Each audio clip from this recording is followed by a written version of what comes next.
Don't you just love that sound? Hi, I'm Rachel and welcome to Baking Bad. I'm going to show you how to make these absolutely delicious crispy bread rolls. And once you've tried them, trust me, you won't be buying bread again. You'll be making your own.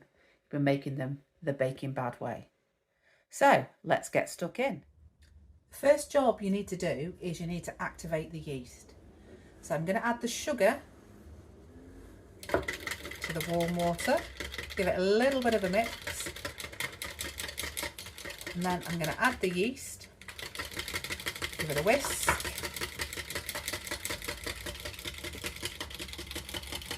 make sure it's all incorporated, and then this is going to sit for 10 minutes so it can activate. The yeast has had its 10 minutes now, and as you can see, there's a lovely foam on the top. So as I said before, if it doesn't look like this, it means that your yeast is not alive. You need to get some more yeast. So I'm going to give this a little whisk up, and I'm going to add it to my big mixing bowl.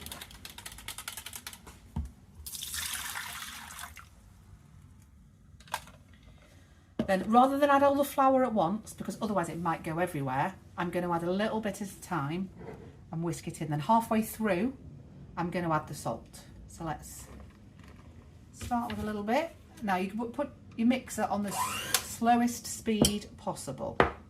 And I'm using my dough hooks.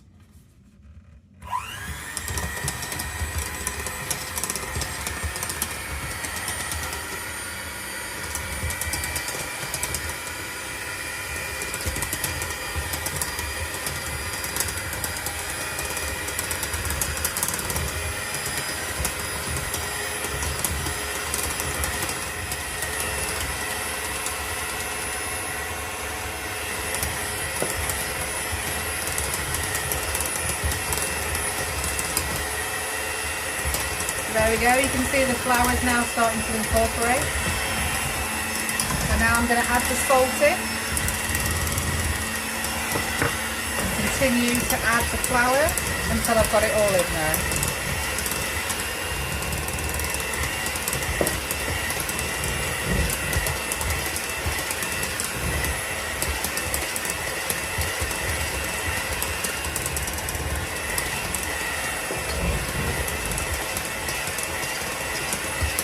See, that's coming together nicely now, so I'm going to add the last bit of flour in.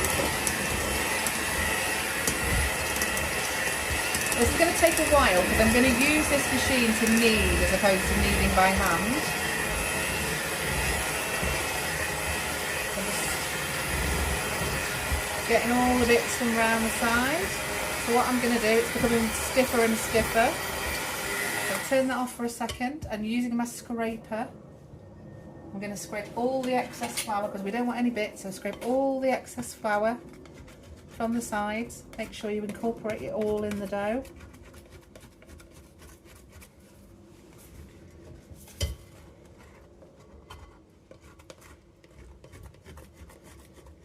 There we go.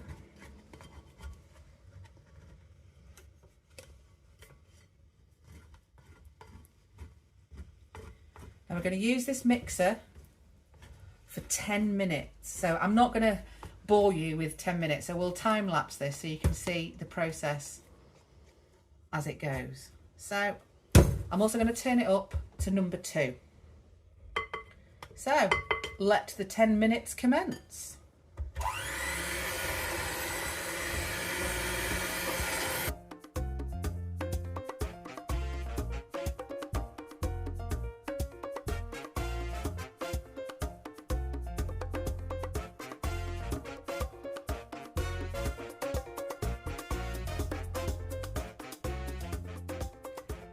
So now I've mixed the dough, I'm just going to prepare the bowl that I'm going to put it into. So I've literally put just a teaspoon. You can either use sunflower oil or vegetable oil, and I'm just wiping that around the bowl just so the dough doesn't stick to the bowl and it's easier to take out and knead after it's had its first proof. So that's the bowl done. So now I'm just going to flour this surface. I like to use one of these little sieves, it just makes it nice and light. I think if you do it by hand, sometimes you end up with far too much flour on the surface. Now this is quite a wet dough. It's not as dry as if you were doing like sandwich bread. So you have to be quite gentle with it. So that'll do for now. So let's get my scraper and get this out. Yeah, it's definitely a wet dough. I'm trying to do this so you can see it. There we go.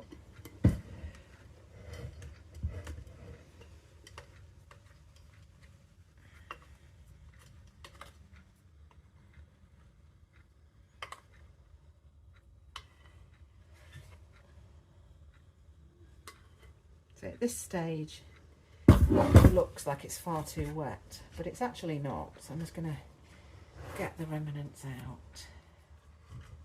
There we go. Then I'm going to sprinkle a little bit more flour on top, and then I'm going to knead it slightly before putting it in for its first proof. There we go. So I'm just going to fold it in, in. Just make sure so it doesn't stick to the surface. If you need to put more flour down, put more flour down. So just keep folding the corners in. I like to move it round as I'm doing it. Oh, that one nearly got away. Let's put a bit more flour. See, look, this is looking lovely and smooth now. Feels like a lovely pillow. It feels lovely. Okay, then what I'm going to do is I'm just going to stretch the top just to make like a skin on top. Make it into a round, like so. Then I'm going to pop it into my bowl. I'm going to pop it top side down to start with, just to get some oil on the top. I'm going to lift it out, place it back in, and then I'm going to put some cling film over the top and let that prove in a warm place. I'm going to put that in the oven. The oven was on, just on a really low setting for 5 minutes, and I turned it off, so the oven is off now but still warm. Put it in there for an hour or until it's doubled in size. This has been proving for an hour, and as you can see, it looks good. It's doubled in size. So what we're going to do is we're going to take and we're going to stretch it right out and push it across. Move the bowl round, stretch it. We're just going to try and incorporate some more air into it. As you can see all these bubbles forming. So stretch, pull, and then we're going to pick it up and we're going to slap it down in the bowl. We're going to do that 3 times. So.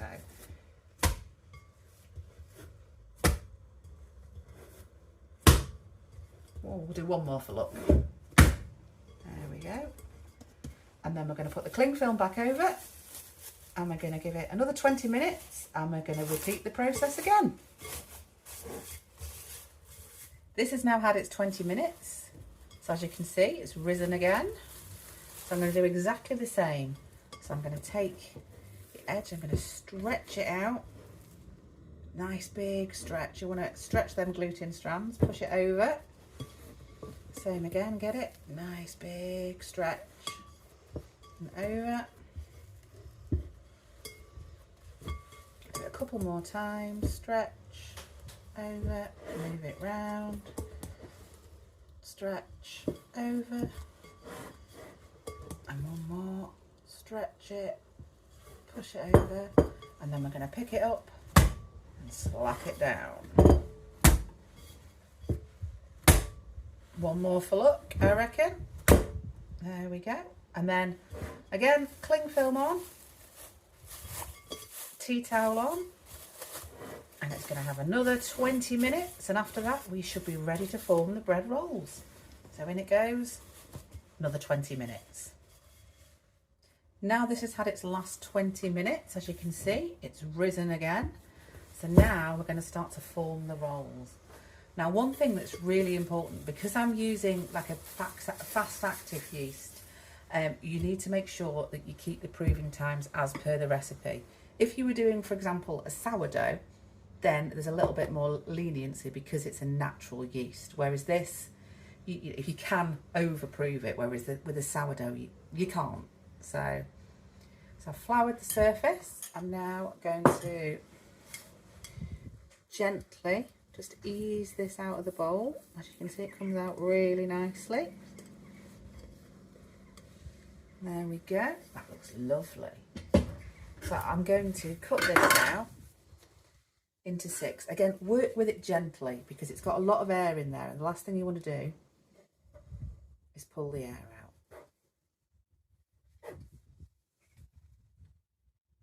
So take your time. So I'm going to start by cutting this in half. There we are, and then I'm going to cut each half into 3. So I'm just going to, there we are, mould it slightly. You can see all the bubbles forming in here, so there's a lot of bubbles in here. So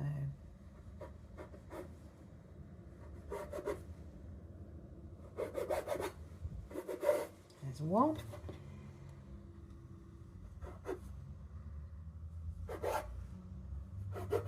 So it's really important just to be as gentle as you can with this. So I'm going to take one of these. I'm going to fold all the corners in to create a ball. And I'm going to get it, and I'm just going to try and keep as well. You don't want to incorporate too much flour. So if there's too much flour, just dust it off. Because if you have too much flour, it makes it stiff. Okay. You want to form it into a nice ball by pushing and stretching the surface. You're making like a skin on the surface, so you want to seal it.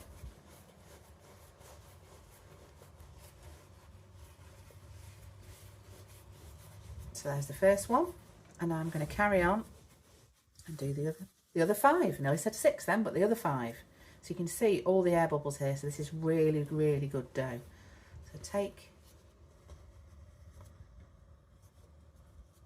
seal them in, and then turn it over, pushing to create that nice taut skin.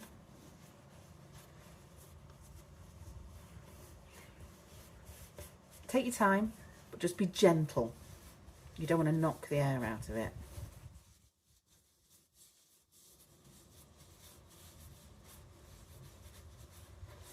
There we go.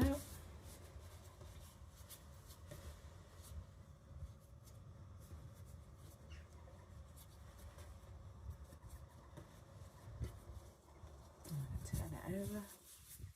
There's a bit too much flour on that one. Dust it off.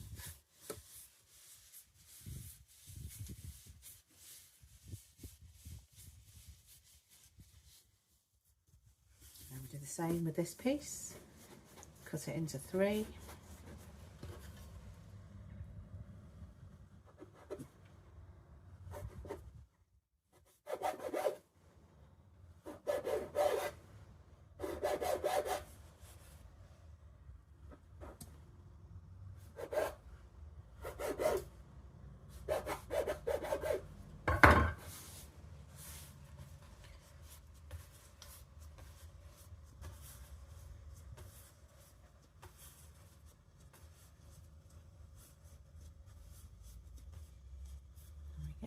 Turn it over, stretch the top.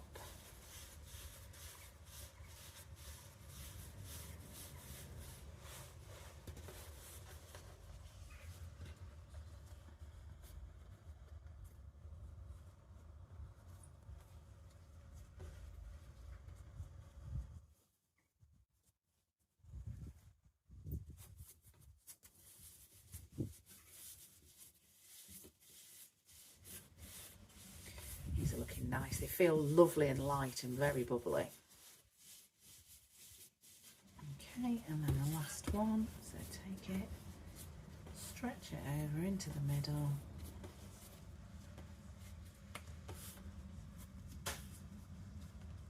And then turn it over. Mould it round.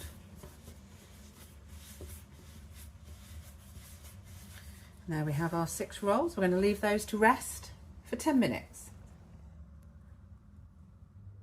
These have had 10 minutes now, so now I am going to form them into their final shape. So I'm going to turn them over, press very, very gently, and then I'm going to get that bit, roll, and really push it in and roll.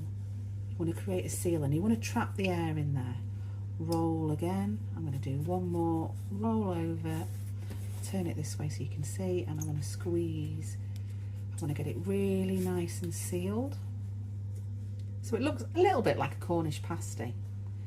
Really seal in those edges, and then I'm going to place this seal side down on a baking tray. So I'll get the next one, turn it over, push it, so be as gentle as you can, because you don't want to press all the air out of this. You can see all the air bubbles forming. So get this bit, push it over, seal all the air in there, push, one more, and then you can actually hear some little air bubbles popping, which is not a problem. It's just where I'm pushing it to seal it. Make sure it's well sealed.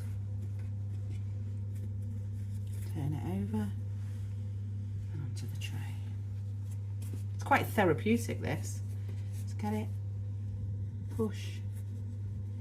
You want to get a good seal, you're getting a good bit of air in there.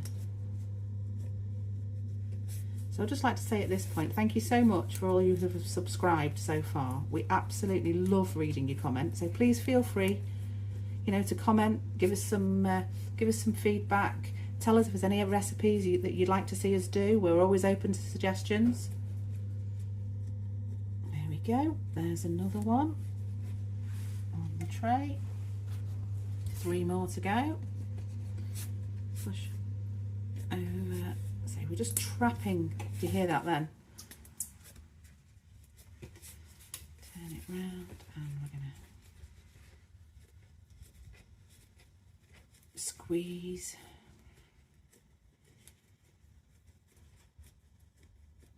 So these, after I've got these on the tray, I'm going to leave these, let's make sure there's enough. You want to leave a bit of space in between. You don't, well, the last thing you want them to do is run into each other.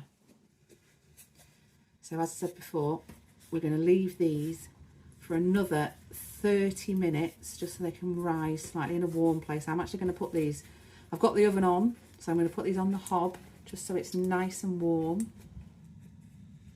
So squeeze these, get that air stuck in there, turn it over, and then one more, the last one. Let's make it a good one. Push that down, again, roll it over, push it down, and then pasty it. Maybe I should coin that phrase. Let's pasty it. There we go. Turn it over. So now give those 30 minutes where they'll rise again slightly, and then we'll come back to them. These have now been sat for 30 minutes. So as you can see, they're all nice and puffed up, and they've formed a nice skin on top.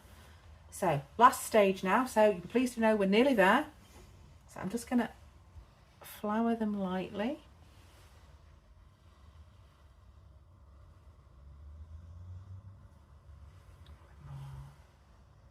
And then I'm just using my fingers, I'm just going to spread the flour, because we don't want them too floured, so just a nice light covering.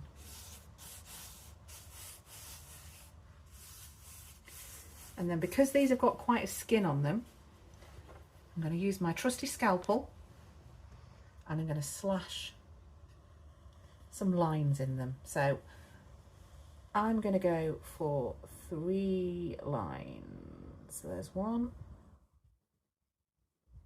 Don't be afraid to cut into the dough. Because you've got the skin, you need to have these lines, because when you first put these in the oven, they're going to continue to rise for the first sort of 5-10 minutes of the cooking.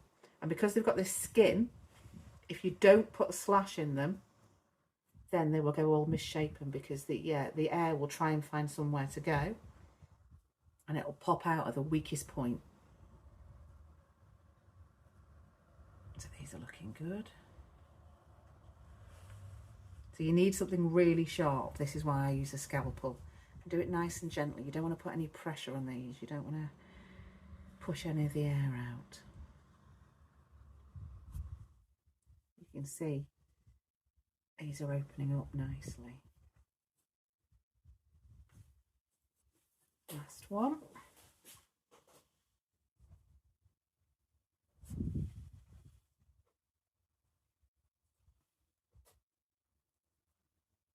And obviously, with anything sharp, watch your fingers. Do that one a little bit more. Okay, so now these are ready for the oven. So I've preheated the oven at gas mark 8, that's 230 Celsius at 446 Fahrenheit. I've also got a tray of boiling water just underneath to create some steam. So these are going to go in for 20 minutes. These have had their 20 minutes, and oh, I tell you what, I wish we could have smelly vision, because these smell absolutely amazing. So I'm going to take them out, put them on a wire rack and let them cool. So here they are cooling on the rack, but I just need to show you this. Just listen. That's what the steam in the oven does. So they're all got a beautiful crispy crust on top. That's music to my ears, that. So I'm going to let them cool, and then we're going to eat them. So these are the finished article. They are crispy and baked to perfection, and they smell amazing. As you can see, I couldn't wait till they're completely cooled, so I had to cut and butter one, and it was absolutely fabulous. So thanks for subscribing, thanks for watching. Make sure to give us a thumbs up and give us a comment. We love to read your comments, and any tips you've got will be greatly appreciated. So join us again soon for more recipes. As promised, here's the list of ingredients. Now I've decided not to give you these at the beginning, because I know you all like to get stuck in, so I thought it was better at the end. So these are really, really simple ingredients. So we've got 500 grams or 18 ounces of strong white bread flour. Then there's 440 ml of warm water. So that either needs to be 40 degrees centigrade or 104 Fahrenheit. Then a teaspoon of yeast, a teaspoon of sugar, and a teaspoon of salt. Now don't forget, once you try and activate the yeast, if it doesn't bubble up, that means it's out of date or dead, so you do need to get some more. So let's get on with it.